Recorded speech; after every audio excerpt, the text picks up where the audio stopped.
জানেন তো, কোনো একটি মানুষ যখন কোনো পরিস্থিতির সঙ্গে ভীষণভাবে সংগ্রাম করে, স্ট্রাগল করে, নিজেকে সেখান থেকে বের করে নিয়ে আসার চেষ্টা করে, সেই পরিস্থিতিতে সংগ্রাম করতে গিয়ে, স্ট্রাগল করতে গিয়ে সেই বিষয়টির সঙ্গে সেই মানুষটার যতটা না কষ্ট হয়, তার চেয়ে অনেক বেশি দুশ্চিন্তা এবং কষ্ট তার কিসে থাকে জানেন?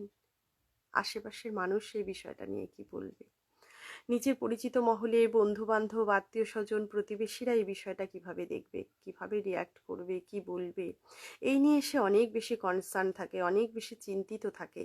এবং এই চিন্তার কারণে, এই দুশ্চিন্তার কারণেই তার সেই স্ট্রাগলটা আরো বহু গুণ বেড়ে যায়।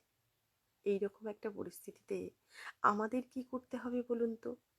আমাদের যে কাজটি করতে হবে, যে আমাদের নিজেদের পরিচিত মহলে বা আমাদের সহনাগরিকদের মধ্যে যদি কোনো মানুষ এইরকম সমস্যায় স্ট্রাগল করে বা কোনো পরিস্থিতিতে পড়ে, তাহলে বিনা কারণে অযাচিতভাবে তাকে সেখানে কোনো না জেনে না বুঝে কমেন্টস করা থেকে নিজেকে বিরত রাখতে হবে।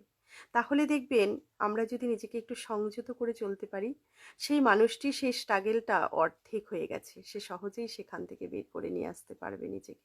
তাই আমাদের একটু না জেনে না বুঝে কথা বলা থেকে নিজেকে সংযত রাখতে হবে, নিজেকে দূরে রাখতে হবে। এটা আমাদের